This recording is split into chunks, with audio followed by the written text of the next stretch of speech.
분석해 볼 건 두 개입니다. 2022학년 수능 시험장에 들어가면 시험지는 어찌 생겼나?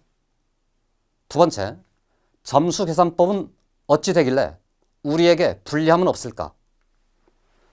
이과 상위권의 우리 선택을 무엇을 할 건가를 확실하게 정해보고요.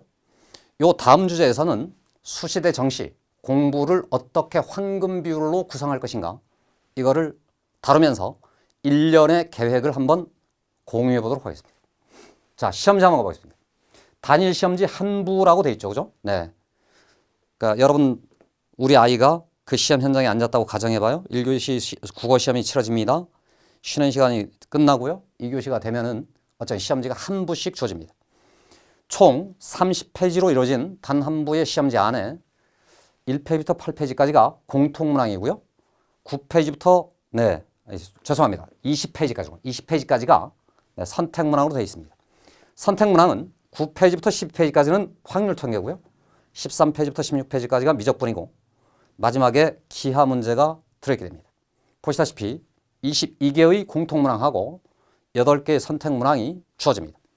그럼 우리는 이렇단 말이죠. 그죠? 1페이지부터 8페이지까지 차근차근 풀어나가서 22개를 풀고 건너뛰어서 미적분을 선택했다면 13페이지부터 16페이지까지 나오는 23번부터 30번까지를 풀면 되겠습니다. 나머지는 그냥 뭐라고 그러죠? 그냥 없는 거라고 생각하면 좋겠습니다. 선택을 잘해서 치르면 되는데요. 여러분들께 그냥 그 모습을 잠깐 보여드리려고 이런 자료를 준비해봤습니다.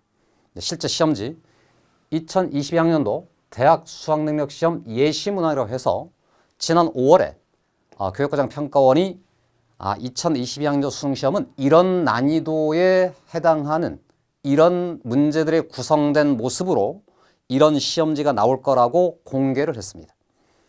그 시험지를 그대로 한번 복사해 왔습니다. 다시입니다. 1페이지입니다. 1번부터 시작되겠죠? 오지선다가 시작됩니다. 넘기다 보면 6페이지에 15번까지가 오지선다고요. 16번부터 단답형 시험이 문제가 시작됩니다. 그리하여 8페이지로 넘어가면 그 8페이지에 마지막 공통문항이 이렇게 끝나겠습니다. 그래서 잠깐 퀴즈. 다시입니다. 공통문항이 22문항이죠. 그죠?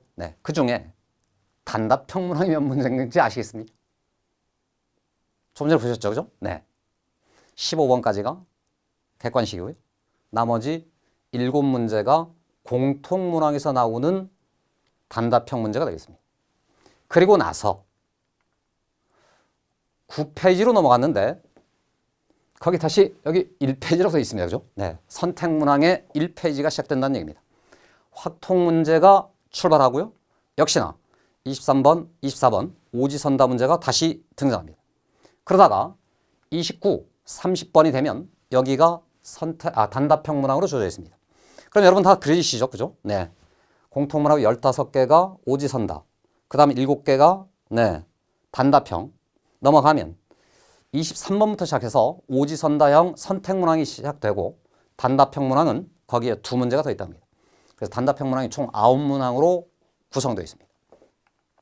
그럼 뒤로 가면 당연히 대체로 많은 최상위권 학생들이 보게 되는 미적분의 선택문항이 오지선다 문제부터 시작해서 지나가면 단답형 문항까지 진행됩니다. 기하도 똑같은 방식대로 구성이 되어 있습니다. 되시죠? 다시 한번 정리. 15번까지 쭉 풀어나가다 보면 오지선다가 쭉쭉쭉쭉 진행됩니다. 15번의 오지선다형 공통문항 마지막 문제가 됩니다. 그죠? 16번부터 시작해서 단답형 문항이 시작되고요. 22번에서 끝납니다. 그래서 한 개의 큰 덩어리가 끝나고 23번 4장을 넘기면 23번부터 시작해서 다시 선택형 미적분이 시작됩니다. 그러다가 29, 30번에 또 단답형이 시작됩니다. 이러면 어떤 효과가 생기느냐? 지금까지 우리 선배들인 경우는 그냥 난이도가 쭉 가다가 오지선다로 21번까지 가다가 22번부터 단답형이 쭉 갔기 때문에 그냥 흐름이 그냥 단 하나의 흐름으로 흘러져 있어요. 물론 오지선다가 있고 단답형이 있기 때문에 오지선다형의 마지막 문제하고 단답형의 마지막 문제가 최고난도 문제로 주어졌습니다. 그러니까 리듬이 어쨌든 단순하다 말이죠. 그죠? 우리 시대는 그게 총 4번 벌어집니다. 네, 15번까지 갔다가, 네, 22번까지 갔다가, 28번까지 갔다가, 30번까지 가는 그런 연습도 어쨌든 실전 현장에서는 매우 중요한 주제가 됩니다. 근데 우리는 지금 출발선에 있으니까 궁금증은 이렇습니다.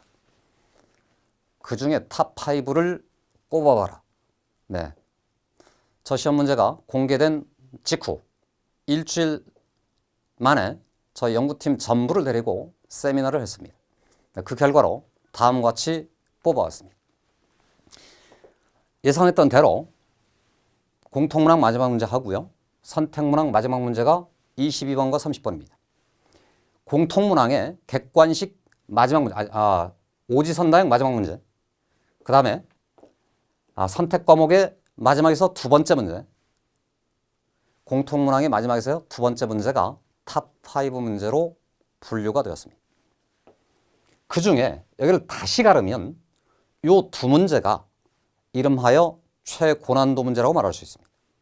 이 3문제는 여러분 잘 아시죠? 준킬러라고 하는 문제로 구성되어 있습니다.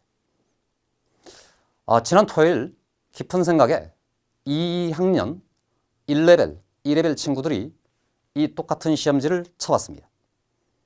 네, 여러분 혹시 평균 점수가 몇 점 나오는지 아시겠습니까? 다시입니다. 2학년 최상위권입니다. 곧 그러니까 고등학교 3학년 최상위권의 그 길을 밟아서 수능 만점을 노리고 있는 이들 친구들입니다. 수원은 어쨌든 1학기 내신에서 완벽하게 정리를 했다 치고 2학기 지금 중간고사까지 해서 수투의 미분까지를 완성했고 적분은 뭐 거의 한 5번 받고 미적분 공부는 지난 겨울방학하고 코로나 전국 때 공부를 좀 했던 친구들이라고 가정해봤습니다.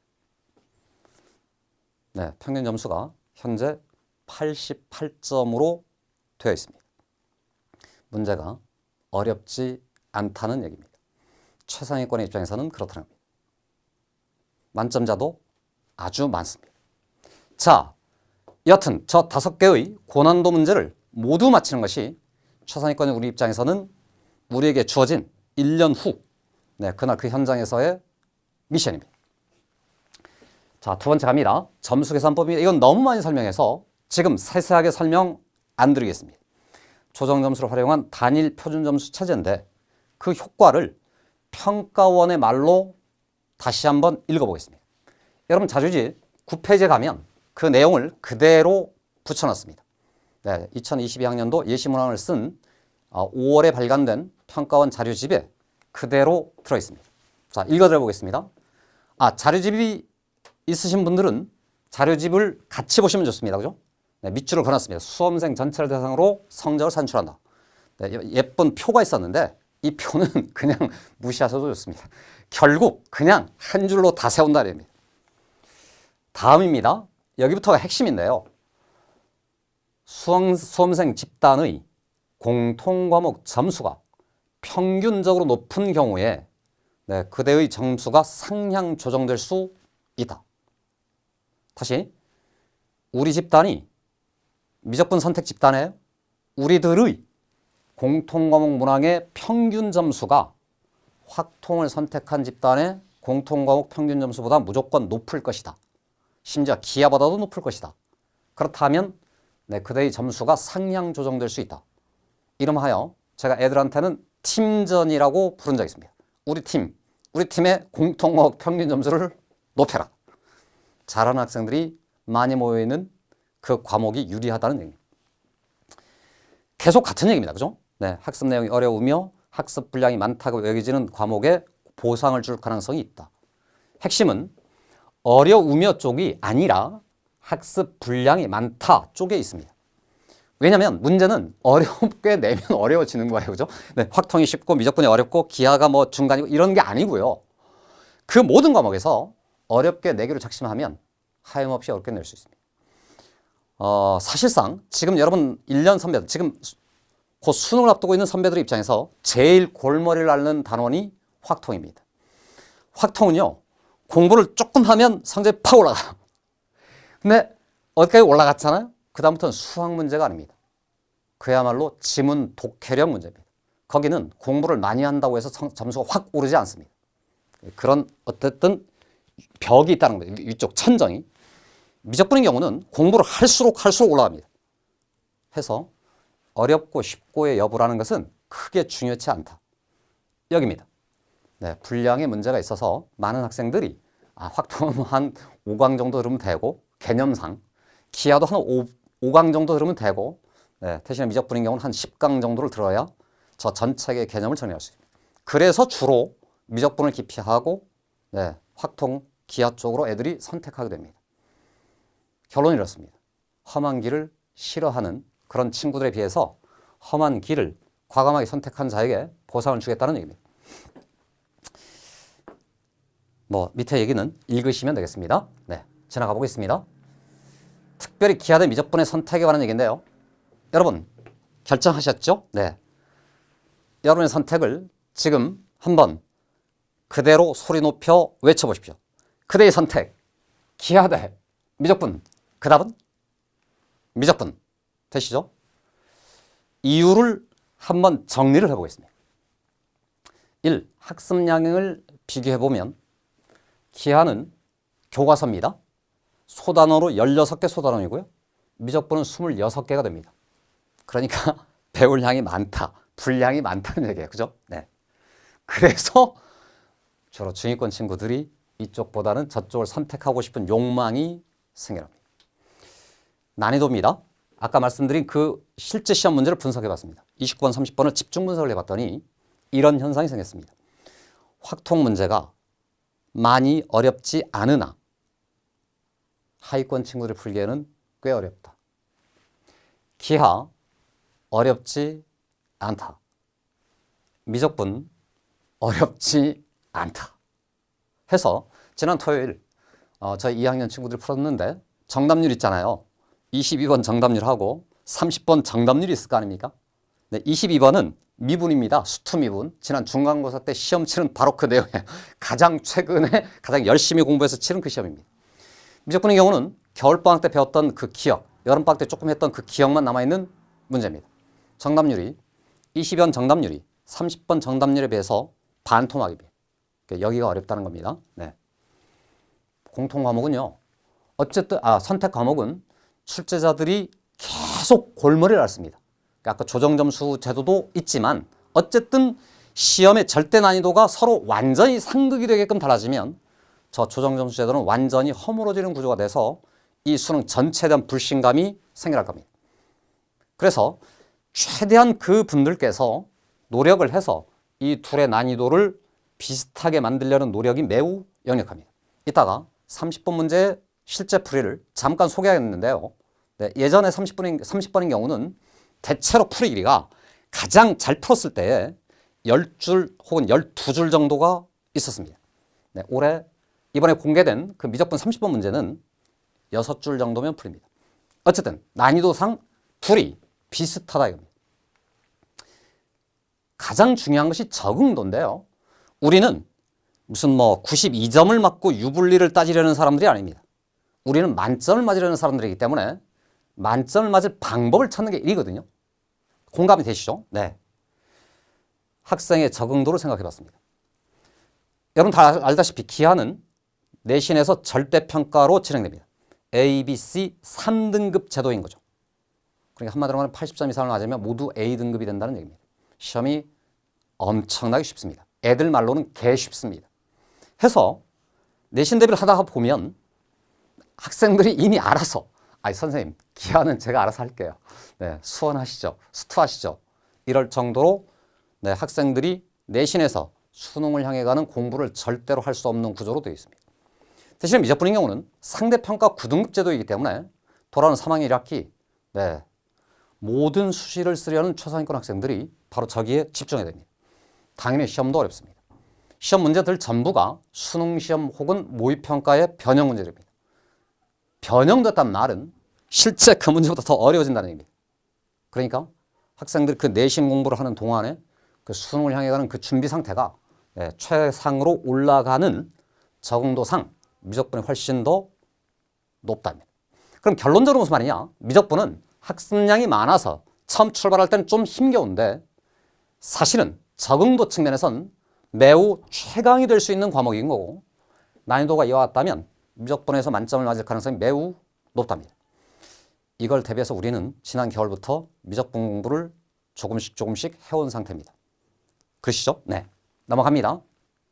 결정적 변수가 있습니다. 그죠? 고3 1학기에 내신이 있습니다. 그래서 우리는 선택했습니다. 이미 미적분을 선택했고 결론은 자명하고 우리는 조금 전에 외쳤습니다. 그죠? 해서 우리는 흔들리지 않습니다. 네, 미적분으로 간다는 겁니다. 넘어가 보겠습니다. 자, 두 번째 주제로 가보겠습니다. 어쨌건 최상위권 학생 입장에서는 정시 올인이라는 게 우리의 카드가 절대로 아닙니다. 네, 수시로 합격한 많은 친구들이 있고 심지어 최근 깊은 생각을 졸업한 선배들 중에 수시로 합격한 학생하고 정시로 합격한 학생들의 비율을 따져봤더니 수시가 훨씬 더 많습니다. 네, 우리 동네가 그렇다는 얘기입니다. 네. 이따가 김찬희 선생님께서 여러 가지 설명을 또 드릴 텐데 수시 합격하는 길을 애들 말로는 케바케라고 합니다. 아시죠? 케바케. 네.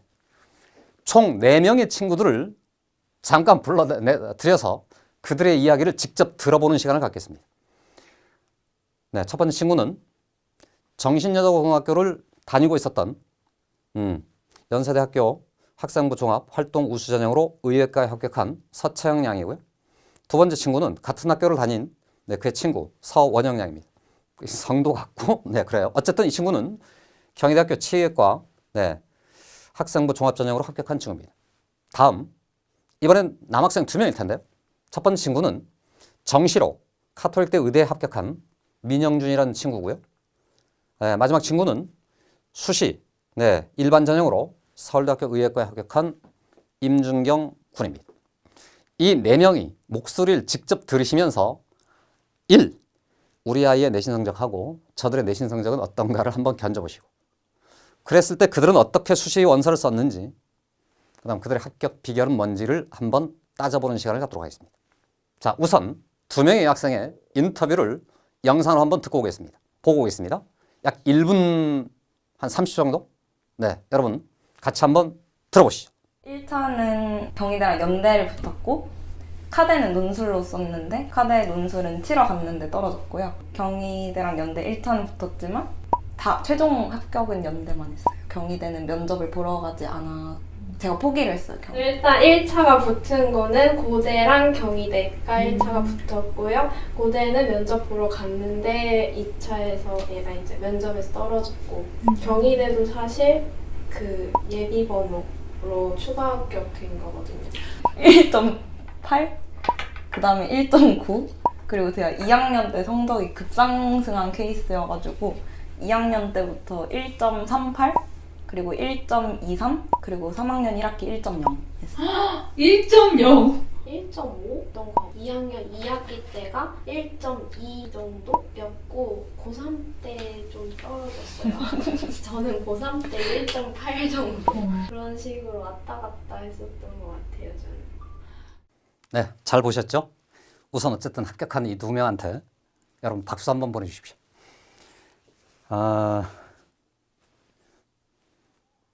어쨌든 내신 성적이 너무 환상적이잖아요. 그죠? 네. 1학년 때 그러다가 2학년 때 치고 올라가서 3학년 때 정점을 찍었다. 네. 그야말로 뭐 교과서에 나오는 친구입니다.